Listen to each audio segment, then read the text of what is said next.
Hola, hola, buenas noches, ¿todo bien? ¿Me escuchan? Buenas noches. Buenas noches, doctor. ¿Se Buenas escucha? noches, doctor. Perfecto, perfecto. Sobre la hora le mandé la invitación y siempre me olvido yo porque tengo algunas cosas que hacer, pero felizmente llegó a tiempo y está todo bien. Mañana tenemos a partir de las 9 las exposiciones, ¿no? Creo que ustedes comienzan a las 9 en punto y después viene farmacología a las 10. Eso dice la invitación, ¿no? ¿La han leído? Hola, hola. Doctor, lo vimos. Ya, entonces voy a confirmarle bien la hora para que después no haya complicaciones. Voy a fiarme la invitación que mandé marcando esa sesión de Zoom. Y dice, tema exposición a partir de las 9 horas, farmacología, grupo 6 y 7. Primero va a dar fármaco. Y a partir de las 10, SAP 300, grupo 6 y 7 también. ¿Ya? Entonces, a las 10 en punto, tienen que estar los dos grupos esos de SAP 300, el 6 y el 7. Les voy a decir hasta el tema para que no haya confusión y después diga yo no sabía, yo no estaba y pierdan la exposición y tengan nota cero. Entonces, el grupo 6 está formado es Giardiasi el tema. Caterín Ramírez, Emiliano Mendívil, Melanie Alison García, Brandon Lenín García. Ese es el grupo 6 que va a dar Yardiasi a las 10 de la mañana. Y después el grupo 7 va a dar Varicela y está formado por Carla Yugar Poma, Alison Rojas, María Luisa Áñez y Fabiana Vargas Panoso. Entonces están citados, están combinados y después no va a haber cómo ustedes puedan decir que no sabían, etcétera. Ha sido avisado a su tiempo, citado a su tiempo, con número de grupo, horario y todo. Ok, entonces con ese entendido vamos a comenzar nuestra clase. El tema de hoy día es leishmaniasis.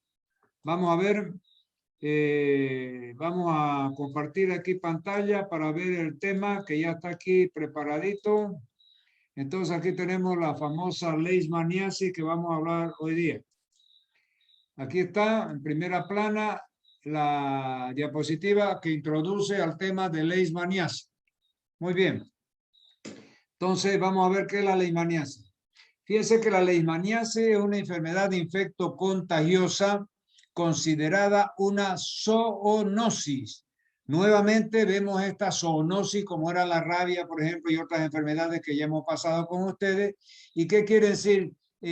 ¿Por qué se llaman zoonosis? Y más específicamente antropozonosis. O sea, son enfermedades que sufren los animales y la transmiten al hombre.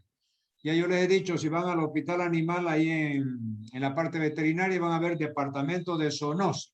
Es una rama bastante importante en la veterinaria, la famosa zoonosis. Entonces, afecta piel, mucosas y vísceras, producida por los parásitos del género Leishmania, introducido al organismo por un flebótomo y que afecta a hombres y animales. Sigamos. Agente etiológico.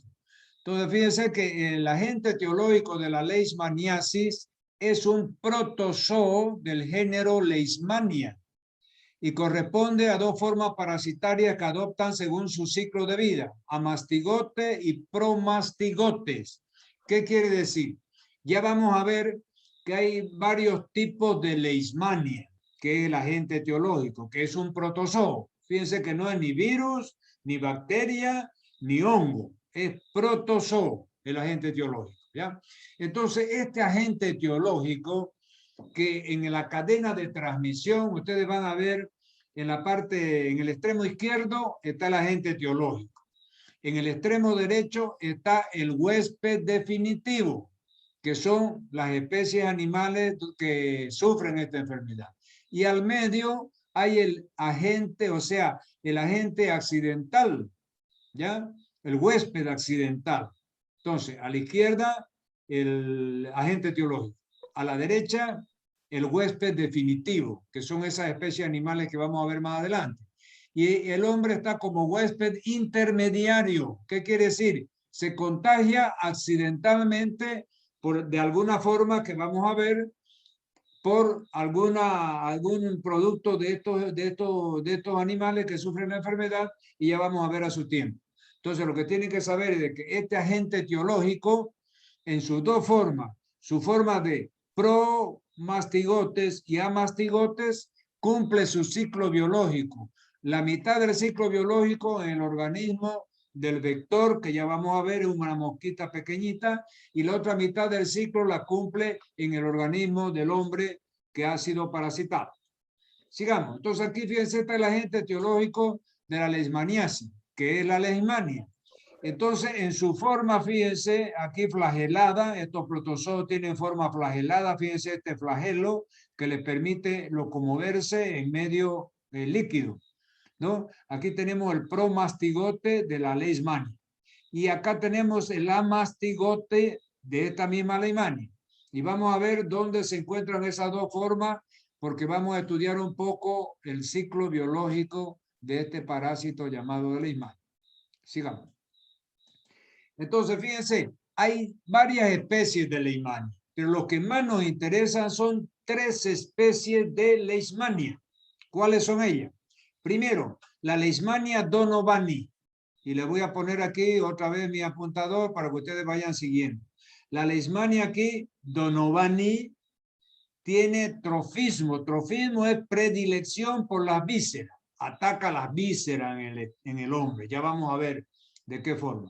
Después tenemos la leishmania trópica, que se localiza en piel, o sea, cutánea. Ataca la parte cutánea. Y después tenemos, generalmente se encuentra en el viejo mundo, ese tipo de leishmania, la trópica, que ataca piel. Y después tenemos la leishmania brasilensis, que está en las Américas, en el Nuevo Mundo, y afecta piel y mucosa. Y fíjense que eso es importante porque en el cuadro clínico vamos a ver que hay 3 formas clínicas como se presenta esta enfermedad llamada leishmaniasis. Sigamos. Entonces, ciclo de vida. Aquí yo les decía de que el parásito llamado leishmania cumple en su ciclo de vida una parte, aquí está, como promastigote en el animal infectado, ¿ya? Y otra parte como, fíjense, aquí está, les voy a leer. Los promastigotes migran hacia la parte anterior del insecto hasta que son inoculados al huésped, al nuevo huésped, que es el hombre. Entonces, ese promastigote que cumplió su ciclo ya en el parásito, que es una mosquita que la vamos a ver, después ya penetra en el organismo del hombre al ser picado por esta mosquita, y fíjense aquí, se transforman en amastigotes, ya en los tejidos y órganos de la persona humana. Entonces, lo que quiero que sepan, no quiero mucha confusión, solamente que sepan que el parásito, este protozoo llamado leishmania, que hay de varios tipos, brasilensis, donovani, trópica, etcétera, vamos a ver más adelante, ya se los he nombrado, ya cumple su ciclo de vida en 2 organismos. En el organismo de la mosquita, que es el que transmite esta enfermedad, que ya vamos a ver, y en el organismo humano. En el organismo de la mosquita, esa pequeñita, está como promastigote. En el organismo del hombre está como amastigote. Nada más quiero hacer. Sigamos. Mecanismo de transmisión y contagio. Fíjense que la leishmaniasis tegumentaria americana. La transmisión depende del contacto hombre-vector, del patrón de transmisión depende de dónde ocurre la picadura, puede ser domiciliaria, puede ser intradomiciliaria, o sea, dentro de la casa, ¿no? El vector entra en la casa, a las casas de los individuos, o puede ser peridomiciliaria cuando el contacto del vector ocurre alrededor del domicilio en donde las personas se exponen a la picadura del vector. Al internarse en el bosque, o realizar actividades agrícolas en lugares donde se encuentran los reservorios y los vectores de este parásito. Entonces, fíjense, generalmente esta enfermedad es más frecuente en la zona selvática, ¿ya? Pero también puede migrar a los centros urbanos y picar esta mosquita dentro del domicilio de la persona. Esto es lo que nos está diciendo aquí este mecanismo de la transmisión. Entonces, esta mosquita, que ya vamos a ver cómo se llama, que está más adelante, aquí está.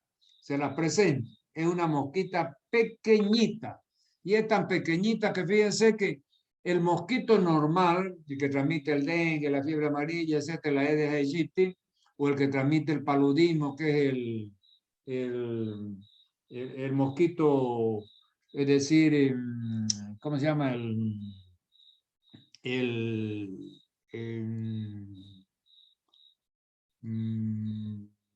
Anófeles, el mosquito anófeles, también es del mismo tamaño del que transmite la fiebre amarilla y el dengue, que es el Aedes aegypti. Entonces, el anófeles y el Aedes aegypti, fíjense que por la malla milimétrica no pasa. Es decir, por eso es que se acostumbra a poner malla milimétrica para evitar ese tipo de enfermedad. Pero esta mosquita es tan pequeñita que puede atravesar la malla milimétrica. Entonces, de lo chiquitita que es parecido al ejene que decimos nosotros acá en la zona oriental. Jején se llama en español castizo de la lengua española, pero nosotros decimos ején. ¿Ya? Son esas moscas chiquititas, cuando les pica son sumamente doloridas, queda un puntito rojo ahí en ese lugar donde pica. Bueno, esta leishmania, es decir, este vector, perdón, que tiene el nombre de Phlebotomus en la parte de europea y tiene el nombre de Lusomilla acá en las Américas. Entonces aquí tienen, fíjense, vector Lusomilla en las Américas, ¿ya? Y el Phlebotomus se llama en la parte europea. Entonces estos vectores son dípteros, o sea, pertenecen al grupo de las moscas, ¿no? Flebotomide, Phlebotomus y Lusomilla.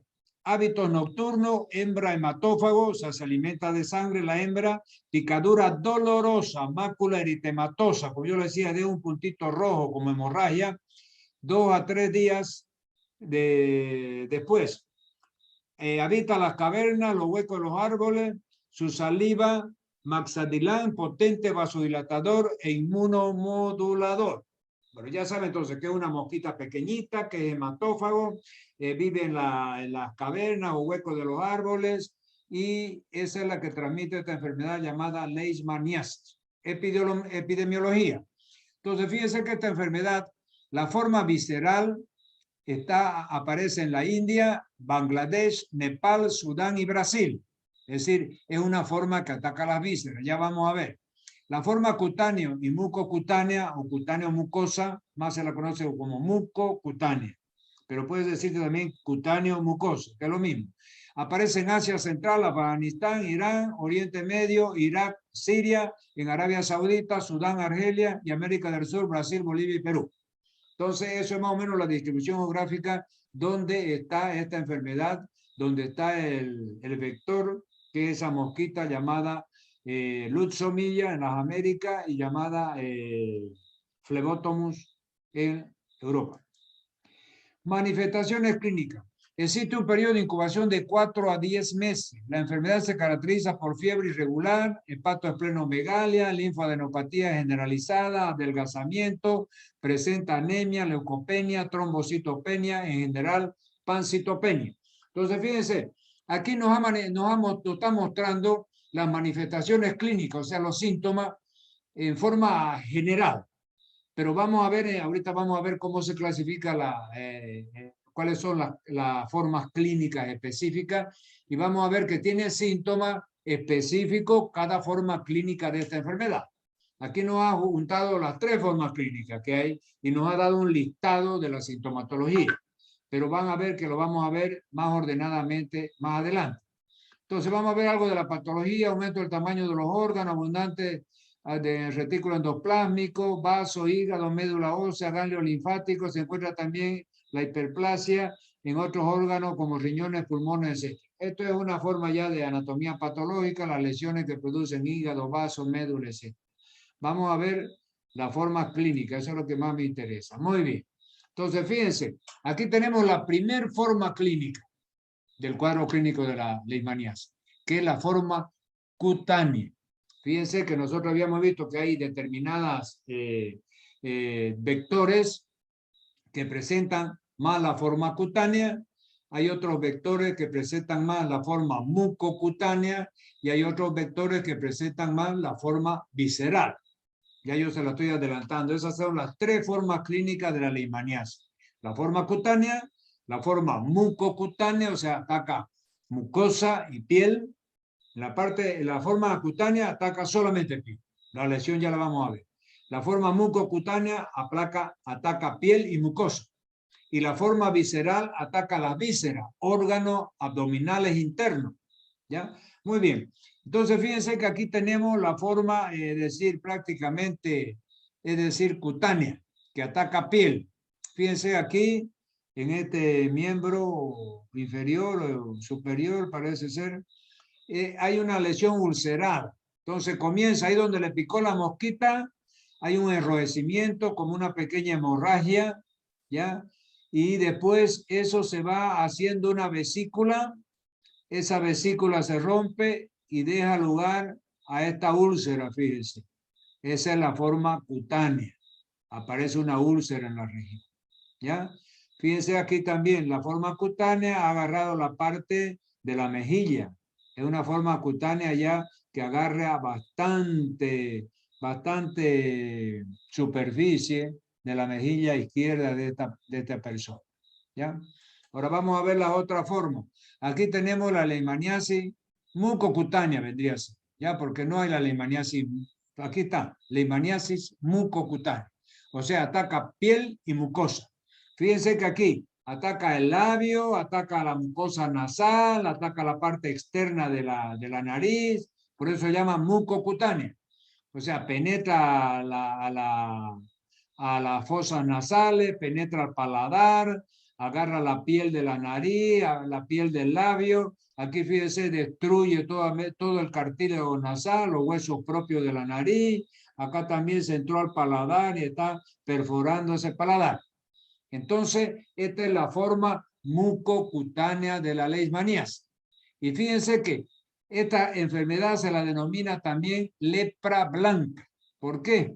Porque si ustedes, todavía no hemos pasado con ustedes, no me acuerdo si ya pasamos lepra o no, pero ya vamos a ver si no hemos pasado.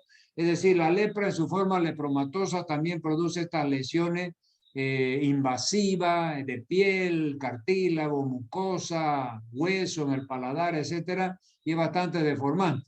Entonces, por eso se la llama a esta leishmaniasis, de esta forma de leishmaniasis mucocutánea, como lepra blanca. ¿Ya? Sigamos. Leishmaniasis mucocutánea, nuevamente, fíjense, una de las principales formas de la leishmaniasis mucocutánea es la leishmania brasilense. Atácala. Compromete con el tiempo el tabique nasal, se inicia una reacción inflamatoria, enrojecimiento, prurito, edema, algunas veces sangra fácilmente o se expulsan costras. Posteriormente se presenta una ulceración que crece en superficie y profundidad hasta destruir, fíjense aquí, ha destruido el labio superior y la nariz, fíjense, todo el cartílago nasal, los huesos propios de la nariz, el tabique nasal, fíjense, está un hueco aquí, ¿ya? Esta es la forma mucocutánea de la leishmaniasis. Ya, se ve bien clara en esta diapositiva. Sigamos. Leishmaniasis visceral. Entonces, fíjense que ya hemos visto la forma cutánea que producía la úlcera. Esa úlcera comenzaba como un eritema rojito, se formaba una vesícula, la vesícula se rompía y dejaba aparecer esa úlcera que es típica de la leishmaniasis cutánea. Después tenemos la forma mucocutánea, que ataca piel y mucosa. Entonces habíamos visto si aparece en algún miembro, en el tórax, es decir, va invadiendo piel. Y si ataca la cara, comienza a atacar la piel, la parte de la mejilla, ahí se mete a la mucosa nasal, perfora el tabique, se mete a la mucosa bucal, perfora el paladar, y entonces se vuelve bastante invasora, agresiva y bastante deformante esta leishmaniasis mucocutánea que le hemos visto en las diapositivas anteriores. Y por último, la forma visceral. Fíjense que esta forma visceral ataca principalmente las vísceras, o sea, produce esplenomegalia, o sea, agrandamiento del vaso, ¿ya?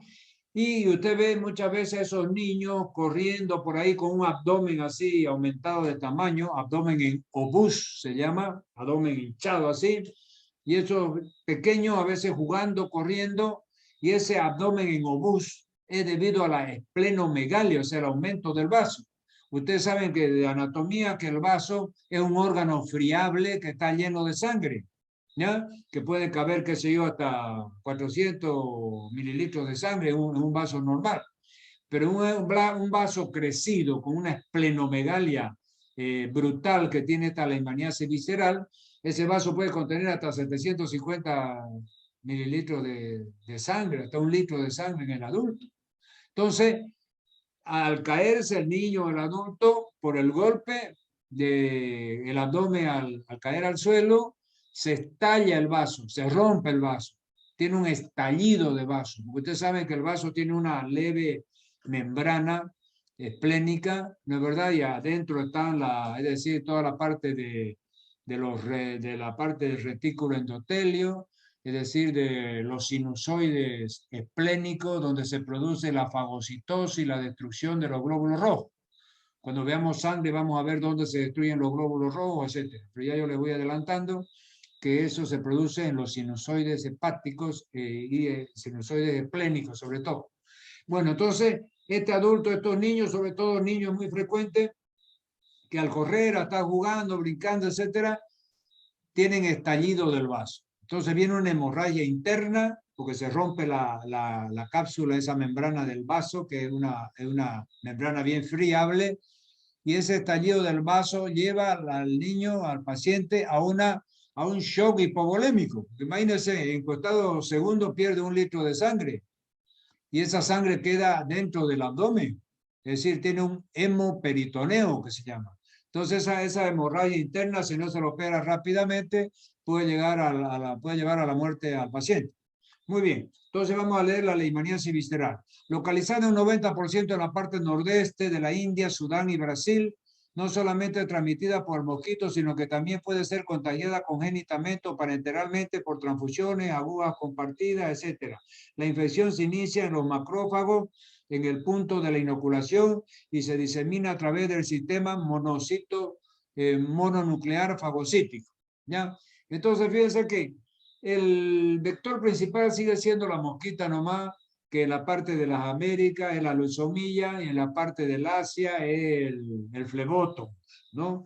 Pero dice que también se puede transmitir a través de transfusiones o agujas contaminadas de pacientes que sufren la enfermedad, ¿ya? Sobre todo de esta forma visceral. Sigamos. Leishmaniasis visceral. Fíjense, aquí tienen la expresión que yo le estaba hablando, esos niños petacudos con abdomen en obús, que se llama. Fíjense, aquí en el hipocondrio izquierdo hay una hepatomegalia impresionante, también puede haber, una esplenomegalia impresionante aquí en el hipocondrio izquierdo, donde está el vaso, y puede haber también hasta una hepatomegalia acá en el hipocondrio derecho, ¿ya? Y da este abdomen en obús. Entonces, un traumatismo aquí en el abdomen produce estallido del vaso y una anemia aguda por la pérdida grande de sangre, de toda esa sangre que estaba contenida en ese vaso, lleva a un hemoperitoneo, a una hemorragia interna, y si no se lo opera rápidamente puede llevar al shock hipovolémico y muerte de estos pacientes, ¿ya? Este tipo de leishmaniasis visceral, como ustedes han visto anteriormente, hemos visto que es muy frecuente esta enfermedad en la parte de las Arabias. ¿Por qué Arabias en plural? Porque aquí está Arabia Saudita, es decir, está Irak, Irán, entonces todo eso es parte de la península arábica, ¿no? Entonces allá en las Arabias, en esos países, es frecuente y se la llama Kala-Azar con Z. Entonces, Kala-Azar es el nombre con que se conoce esta enfermedad, esta forma de leishmaniasis visceral que ataca a las vísceras, ¿ya? Ahora vamos a ver, yo me olvidé decirle que esa úlcera que vimos al principio, la forma cutánea, se llama botón de Oriente. No es Oriente Petrolero, se refiere a Oriente Medio, Es decir, porque esta enfermedad es muy frecuente en las Arabias, allá en el Oriente Medio, donde está Arabia Saudita, Irak, Irán, etc. La península arábica. Muy bien, entonces ya hemos visto, la cutánea tiene el nombre, se la conoce también internacionalmente como botón de Oriente. Y esta forma visceral como Kala Azar. Ahora, la mucocutánea no tiene un nombre así específico y propio árabe y se le denomina nomás leishmaniasis mucocutánea, que es la deformante, la que se la considera la lepra blanca también, porque es muy parecida a la forma lepromatosa de la lepra. Muy bien, sigamos entonces. ¿Cómo se hace el diagnóstico de esta enfermedad llamada leishmaniasis? Los métodos diagnósticos, fíjense, son varios. Primero, prueba serológica de inmunofluorescencia indirecta. IFI, esa abreviación que se ve aquí, quiere decir inmunofluorescencia indirecta. Aquí está. Y test de ELISA. Fíjense que este test de ELISA es súper conocido. Ahora con el COVID ya mucha gente habla del test de ELISA. Antes ya se hablaba mucho con el SIDA, porque también se hace el SIDA para ver los antígenos y anticuerpos. Entonces, se puede utilizar aquí para diagnosticar también la leishmaniasis. La inmunofluorescencia indirecta y el test de ELISA. 2. Biopsia de la mucosa nasal. 3. Prueba de Montenegro o intradermorreacción. Esta se llama intradermorreacción de Montenegro. ¿Ya? Se hace en el antebrazo, se inyecta ahí la proteína y se lee a las 48-72 horas. Si da positivo, está con leishmaniasis, si da en negativo, no está con leishmaniasis. Y la positividad o negatividad se lee, es decir, no es que agarre el brazo y uno lea a Alberto Méndez Capobianco, ¿verdad? Se lee la reacción del test que se hace de la intradermorreacción de Montenegro, que se hace en el antebrazo, y si ese diámetro es mayor a 20 milímetros, grande, ancho, entonces es positiva. Si es menor, es decir, es un test negativo. ¿No, verdad? Muy bien, entonces ya están viendo. Hay dos pruebas serológicas, que es la inmunofluorescencia indirecta y ELISA. Hay una biopsia de la mucosa nasal y hay un intradermorreacción o prueba de Montenegro. Sigamos. Vamos aquí entonces a dejar el coso y seguir la otra diapositiva. Diagnóstico nuevamente, ya no vamos a volver. Inmunofluorescencia indirecta, ELISA, y después tenemos biopsia y prueba de Montenegro.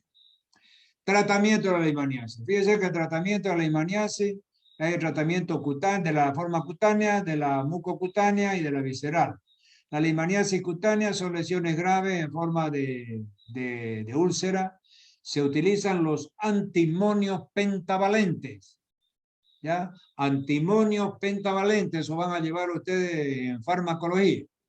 ¿Ya? La anfotericina B, que es un antibiótico, también se usa en segundo lugar contra la leishmaniasis, y hay lo que llaman anfotericina B liposomal. Antes no había, esta liposomal ha aparecido recientemente, que es la anfotericina B liposomal, que es mucho más efectiva. Muy bien, en la leishmaniasis mucocutánea tenemos, y en la visceral también se utilizan los antimonios pentavalentes. Hay otras alternativas, fíjense, la pentamidina y la anfotericina B. Entonces, prácticamente en los tres tipos de leishmaniasis se usan los antimonios pentavalentes, ¿ya? La anfotericina B, de preferencia la liposomal, ¿ya? Muy bien. Tratamiento, aquí fíjense, antimonios pentavalentes, 20 miligramos por kilo por día, en forma endovenosa o en forma intramuscular. Leishmaniasis cutánea por 20 días y la leishmaniasis mucocutánea 28 días. Este es el tratamiento completo, entonces con dosis y duración del tratamiento. Fíjense, entonces, antimonios pentavalentes a una dosis de 20 miligramos por kilo peso y por día, por vía endovenosa o por vía intramuscular. En la forma cutánea se da durante 20 días y en la leishmaniasis mucocutánea durante 28 días. Sigamos. Tratamiento de la leishmaniasis, nuevamente, ya no vamos a insistir en eso, y aquí concluimos con la parte de leishmaniasis y ahora